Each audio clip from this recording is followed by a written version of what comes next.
गांव नाहरपुर के अंदर 8 मई 2022 को डीडीए और दिल्ली पुलिस ने मिलकर असंवैधानिक तरीके से डॉक्टर BR अम्बेडकर जी की मूर्ति को डीडीए पार्क नाहरपुर गांव से हटा दिया था, जो रोहिणी में है, जो रोहिणी के अंदर है।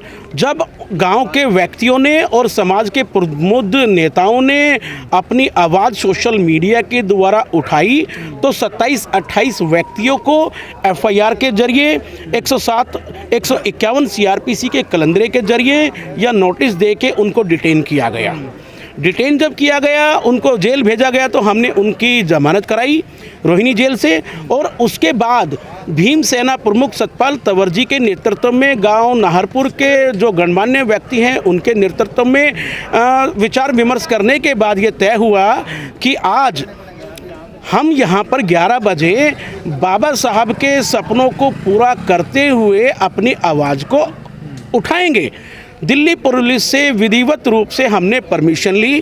परमिशन मिलने के बाद आज अचानक सुबह हमारे नेताओं को पता लगता है, जब सारी तैयारियां हो चुकी थी, देश के हर राज्य से यहाँ पर व्यक्ति पहुँचने वाले थे, कि दिल्ली पुलिस ने हमारी परमिशन को कैंसिल कर दिया है बिना किसी कारण के। ये बिल्कुल असंवैधानिक का गैरकानूनी डिसीजन है और इसकी मैं भर्त्सना करता हूँ, इसका मैं विरोध करता हूँ अपने सभी समाज के गणमान्य व्यक्तियों के साथ मिलकर। क्या कारण नजर आ रहा है आपको परमिशन रद्द करने का? कारण कुछ नहीं कि हम भीम सैनिकों को या भीम को मानने वाले व्यक्ति जो दबे कुचले हैं सदियों से और संविधान के अंदर अधिकार जो मिले हुए हैं, हम जब उनकी आवाज़ उठाते हैं, हम कहते हैं कि हमारे को वो मिलने चाहिए।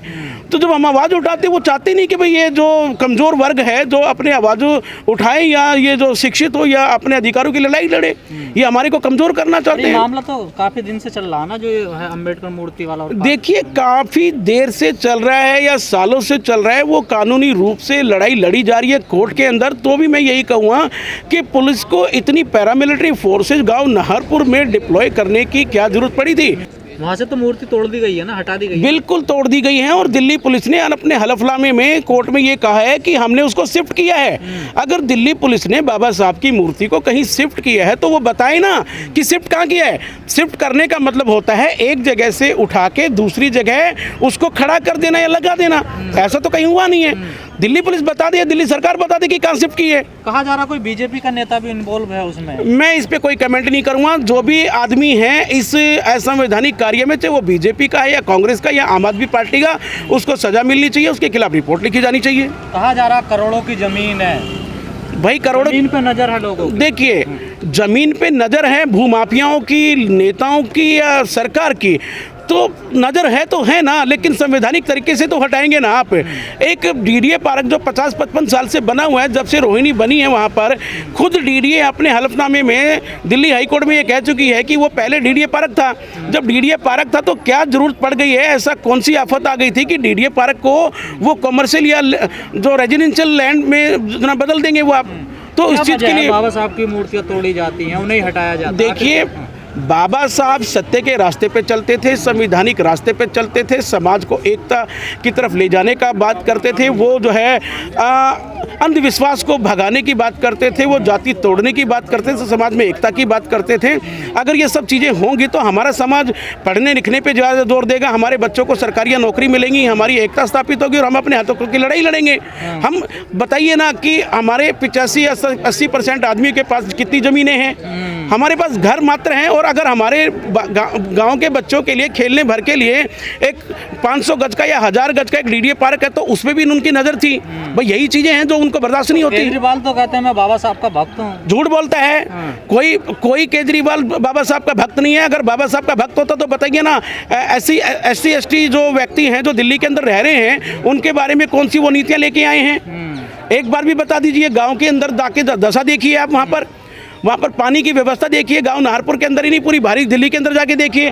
जहाँ पर आप जंतर मंतर पे खड़े हैं, यहाँ के विकास को देख लीजिए, भारी दिल्ली के विकास को देख लीजिए।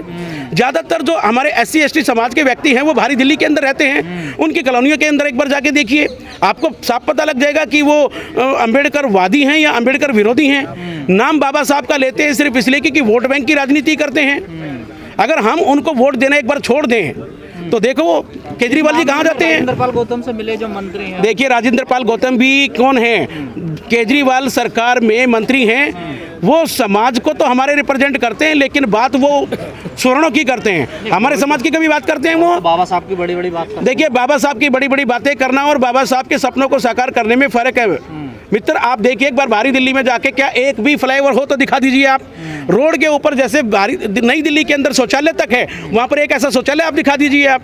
कुछ भी तो नहीं है बाहरी दिल्ली के हैं। आज अंदर। तो आपका एक बड़ा धरना होने वाला था। बड़ा धरना होने वाला था, सोची समझी साजिश के तहत हमारी परमिशन को कैंसिल कर दिया गया। इसीलिए हमने यहाँ पर अपने सोशल मीडिया के माध्यम से अपने माताओं को, बहनों को, नौजवान साथियों को मैसेज दिया है कि कोई भी गैरकानूनी काम हम नहीं करेंगे और हमें अपने भाइयों को, अपने बच्चों को बचाना है, क्योंकि दिल्ली पुलिस तो ताक में बैठी कि इनको गैरकानूनी तरीके से एक बार फिर से अरेस्ट करके जेल में डाल दिया आप जाए। क्या चाहते हैं, जहाँ वो बाबा साहब की मूर्ति द्वारा वहीं लगाई जाए या दूसरी जगह? देखिए जी, मैं तो यही चाहता हूँ अपने समाज के साथ मिलकर, जहाँ से बाबा साहब की मूर्ति हटाई है वो हमारा एक मंदिर था। बाबा साहब हमारे देवता समान व्यक्ति हैं, हमारी आस्था बाबा साहब के अंदर है। तो हम जब तक बाबा साहब की मूर्ति वहाँ पर नहीं लग जाती, हम चैन से तो बैठने वाले नहीं हैं। हम अपनी संवैधानिक लड़ाई लड़ते रहेंगे। तो अब आगे की क्या रणनीति है? आगे की रणनीति हम समाज के गणमान्य व्यक्तियों के साथ बैठ के विचार विमर्श करेंगे। सतपाल तंवर जी से और देश के जितने भी SC ST के जो हमारे नेता हैं, जो समाज के लिए हमेशा लड़ाई लड़ते आए हैं, उनके साथ बैठ के चर्चा करेंगे और आगे की रणनीति बना के हम कार्रवाई आ रहे करेंगे। हैं क्या? सतपाल तंवर जी से मेरी बात हुई थी, वो सतपाल तंवर जी रास्ते में थे, लेकिन परमिशन कैंसिल हो गई है।